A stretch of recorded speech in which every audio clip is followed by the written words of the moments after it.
Hi, everyone, and welcome to the first episode of the Stacked Mentorship podcast, where we are here to talk all things sales, mentorship, and career development. On today's episode of the podcast, I'm excited to be joined by Keanu. Keanu is a strategic enterprise account exec at Salesforce. He is a longtime Stacked mentor and, honored to say, a friend. On today's episode, we're going to be talking everything about starting a career in sales, getting promoted to account exec, advice for young SDRs and BDRs, and everything in between. So without further ado, let's jump straight in. Keanu, welcome to the podcast. Thank you for joining.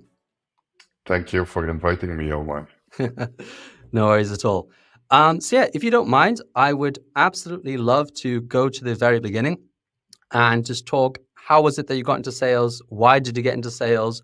Was it something that you knew ever since you were a little kid? What was this like? Well, I'll start off by saying that I ended up in sales by coincidence. I think like Like everyone. 99%. No one has the dream, I think, as a kid, like, hey, I want to be a salesperson.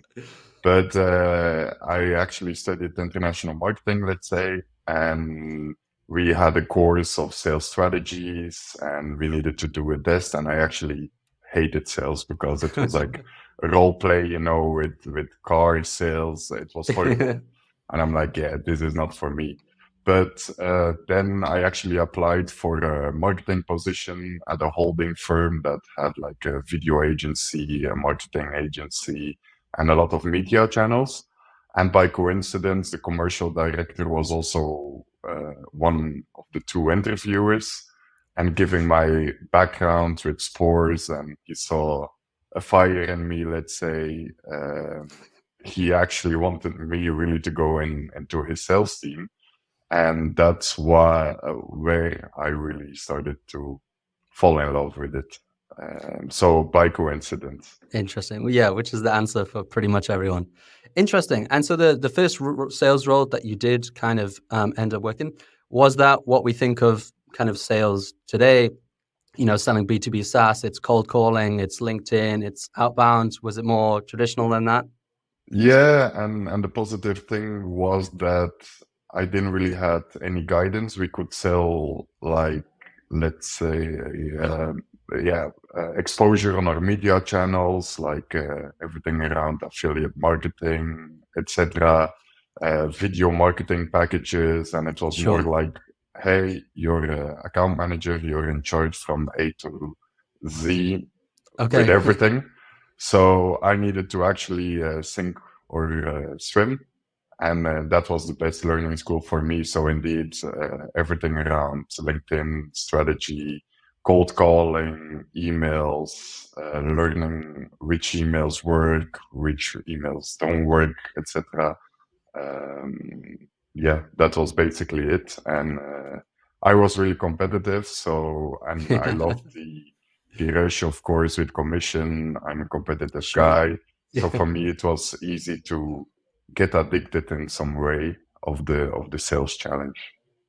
Interesting. So you kind of hit the ground running. This first role was when you kind of realized sales is for you. It aligns with your personality. It's what you want to, kind of develop your career doing. Yeah, because the beautiful thing is a just 9 to 5 job, coming in at 9, doing my work. It doesn't matter how much I work or how less I work. And at 5, I clock out. That's not for me. And that's the beautiful thing with sales. You can be drowning in work. You can have more quiet periods. And that's what I really love about it, because the more you work, the more you can earn. So for me, that was a perfect combination. Interesting. And then fast forward, so how long was it that you spent in that role? And then essentially, when did the time come that you were like, you wanted to move on? Was it something, I don't know, internally that was the decision? It was, you kind of felt like maybe you reached a ceiling, or you wanted just to kind of move on. What was that kind of like? So to take a step back and to give you a big background, since 4 years old, I played basketball, always on a high level. And from 14 years old to 23 years old, I played in 3 different teams. So basketball was 5 out of 5 days practice, and I had 3 games in the weekend. So that was basically Oh, my wow. life and what Yeah. I knew. So I had this job primarily to have the combination with basketball in Belgium. But I had a lot of injuries on my knees, etc. Did surgery and so forth. But then the professor told me, like, hey, we did everything we could. It's just my body composition. If you want to Mm. remain playing other kinds of sports, and I do a lot, like surfing, kite surfing, paddle, cycling, whatever. I love sports. Then you need to stop. And in the meantime, when I was at my first job, I needed to go to a lot of customers. So all day I was on the road. Even my job was 40 minutes driving. And my best friend was actually working at a software company in Dublin. So every day we talked on the phone, and I heard like, hey, this is an amazing company. We have like a summer kickoff, crazy party, free. We always have free drinks. We have 6 floors. And I'm like, what? You have free drinks and I need to pay for my coffee basically. So I got so interested, and I always been addicted to everything around self-development and self-improvement. So as soon as my professor told me like, hey, basically you're free, because basketball was the only thing, my biggest passion in life, that was holding me here, I Sure. knew that I needed to leave my comfort zone. And if I want to make a big career, that I needed to apply to the biggest companies in the world and move out of my comfort zone. And that was then Ireland. Amazing, amazing. And yeah, I mean, like you say, a big career transition. So correct me if I'm wrong. So you started as BDR at Salesforce. Yeah, that's correct. Can you tell me what that was like moving to, like you say, one of the world's biggest companies, world's #1 CRM, landing in as a starting off BDR, moving to Ireland, all of these kind of things? I imagine a hugely pivotal moment in your career. Yeah, I'm so thankful, honestly, for the chance my previous manager gave me, actually. And it was an amazing process. I applied to 5 different companies like LinkedIn, Microsoft, Gartner, Google as well. But Salesforce was really the one I wanted to go with. So as soon as they gave the green light, but the recruitment process is just like amazing. They flew me in. They didn't care about my numbers, but really about my why and who am I. So they really hired me not based on my diploma or whatever. They really hired me for the person that I was. And for me, that was an amazing thing to see, because 2 weeks apart, I had an interview with Salesforce and then with another company. And the other interview was the most horrible interview I did in my life. They didn't care about me, my hobbies, my why, what drives me in life, only about my Yeah. numbers, and they were pushing me. So yeah, Salesforce is an amazing company, and I've been blessed, forever now to work for such a great company. So it was an amazing process. Yeah, no, it's good to hear. And it's like, yeah, feels like a good sign up front when you say like the interview process, you already get a good feel ahead of time what the role will be like.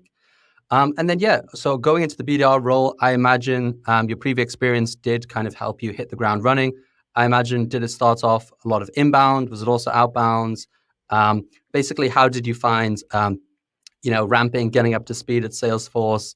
Um, I imagine there was like lots of training, mentorship, coaching, all of these kind of things. Do you feel like everything was plain sailing joining Salesforce? It was still hard. It was a lot of work to do. What was this like? Well, actually, for me, pretty easy, but because for me, this was like winning the lottery ticket, because I always had to believe that you needed to go to a really fancy business school, expensive business school that I couldn't attend, in order to get into these companies. But once you're in as a BDR, it doesn't matter if you have no experience at all. You get all the tools, the mentoring, the coaching, etc., to really excel in a place like that. The beautiful part is that all your colleagues are actually in a similar position, and they are Sure. usually like as well the top 1% people that excel and want to move up in life. So they really support you. Everyone is open-minded. You meet so many people across the world because Dublin is our hub for For whole of sure. Europe. Yeah. So all the cultures, the experiences, you get a lot of support, and as well with your manager. Yeah, Mark Benioff really created the Ohana culture, and that's the beautiful thing of Salesforce. It's not just marketing; it's really the case, at Yeah. least for my experience. So it was pretty easy. Like even if you don't know anything about the products, etc., you have enablement teams, you have bootcamp in Madrid, and all these fantastic things. So it's pretty easy to make the jump. Interesting, interesting. And so, yeah, as I gather, you didn't spend too much time as just entry level BDR. I think you pretty swiftly went to team lead, um, then account exec. Can you summarize basically how did this happen? Was this something internally that you were always driven, from day one, that it was just you had the eyes on promotion? Was this something that was kind of set out for you? What did this look like? Well, yeah, because I'm so competitive, of course. I remember one of the first days that I joined the team, etc. It was the 16th of January 2020. And I like, yeah, you get introduced, etc. And my manager was like, "Oh, this is that person. She is the senior of the team." And my first question was like, "Oh, how can I become team lead and senior?" Because Yeah. you always want to go up against the best and improve as soon as possible. So I already had that conversation in day one with my manager. I knew what to do to get there, and I really wanted it. It's more like a mindset thing, and then working towards it, and they support you. But primarily, it is because I did a lot of extra assignments and worked a bit more, a bit harder every day than all my colleagues in most cases. And yeah, after 6 months, I had the opportunity to panel for team lead and build a case around that. And I got the job. Then after another 6 months, you hit your targets. I was a workaholic in Dublin. I had the chance to join the team in Amsterdam as enterprise corporate sales. And I've been doing that for 3 years. And now I moved on to digital AE EDU. And yeah, that's a beautiful thing, Omar, with the company like that. I don't know if all the other companies are like that, but within Salesforce, you know exactly what to do, and you have all the guidance, all the trainings, all the um, yeah exercises or things you can do extra to develop your career path. So you have a tree with several lines, and you know exactly what to do, how much time it takes, and that's a huge motivation for a lot of people, and especially competitive people who want to Yeah. make an impact and a difference. No, that's awesome to hear. And so, yeah, obviously it was a benefit that it's a lot more structured, right? It's kind of set out in terms of goalpost milestones that you need to hit.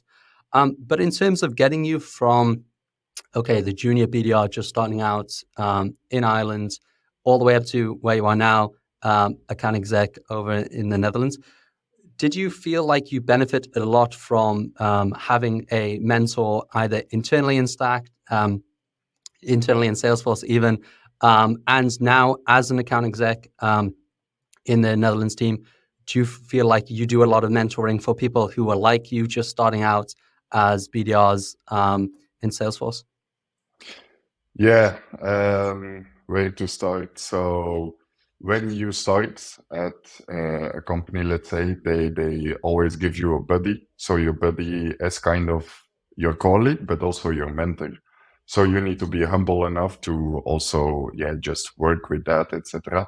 But primarily, my first manager, Maggie, who I owe a lot to, was my first real mentor, and not only business wise, but also on a personal level, and all the other colleagues and the hub, because for me it was really eye opening. I come from a smaller village, coastal Belgium, really conservative. People are more like 9 to 5 job, and partying in the weekend. Yeah. And I was like always a bit the loner.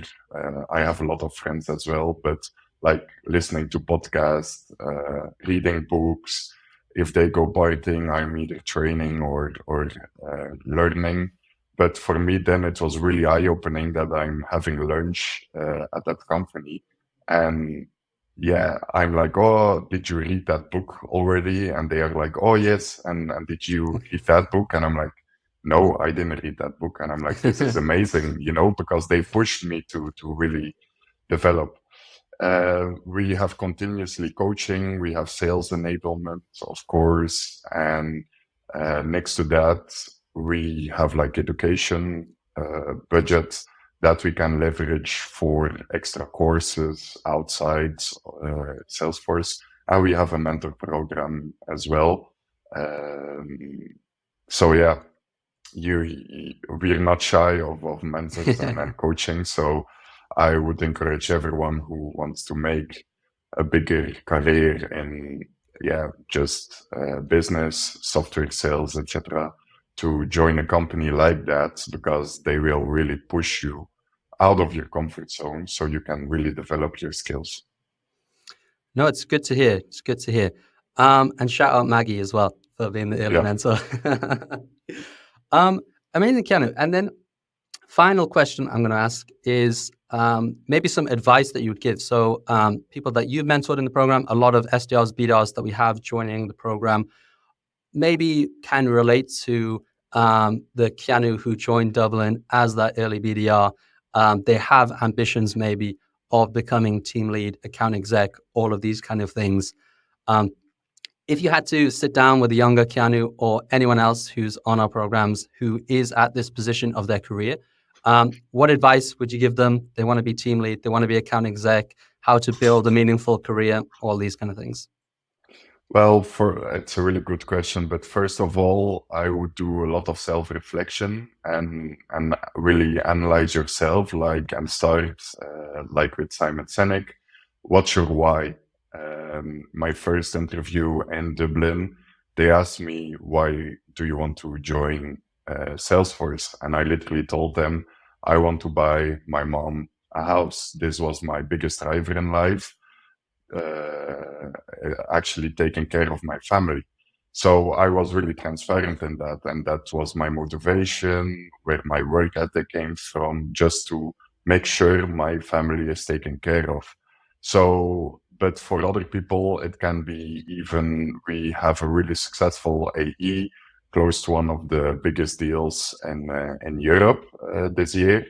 And I saw a message from his mentor back in the days that when he joined, they actually analyzed how many opportunities he needed to close to buy his Porsche, for example. So, and that's okay. Like everyone that isn't in sales for the money is either lying, or I'm really curious to hear what their why is. Yeah. what their why is. But I would start there, like, okay, what's my drive? Why? Because what I saw that separated me from a lot of other people is people with a different background. They either came from rich parents and like business schools, etc. They don't have that work ethic, or sometimes humbleness to see like, wow, this is actually amazing. It's their first job, and they come into a company like Salesforce, for example, that is like Disneyland. But in reality, other companies are not like that. So also that has an impact in that. Next to that, I would say, find a mentor, be coachable. It's the most important thing, willing to learn. I'm a sort of sponge. Like, I harassed everyone in the team every day. I feel sorry for them, but I really wanted to see how the most successful in the team are, why are they successful? And combine all those infos to develop my own strategy. So I would say be humble, be coachable, and be a sponge. Next to that, after office hours, work on yourself, continuously self-development, reading books, could be sales books, but even routine books like Atomic Habits are amazing. Listen to podcasts like Chris Voss, the former FBI agent. You surely heard from him. I listened to all his podcasts, etc. And if you can improve every day, even 0.0001%, but do that over 10 years, it has a significant impact. And the last thing I would say is like always be the hardest worker in the room. I won the lottery ticket, so I really wanted to work hard. So I had an amazing routine. I got up at 5:30. I was in the gym. I trained for 1 hour. By 7:30, I was in the office, and always the first one. And Yeah. most of cases, I was the last one out at 7 p.m., 8 p.m. So you can't deny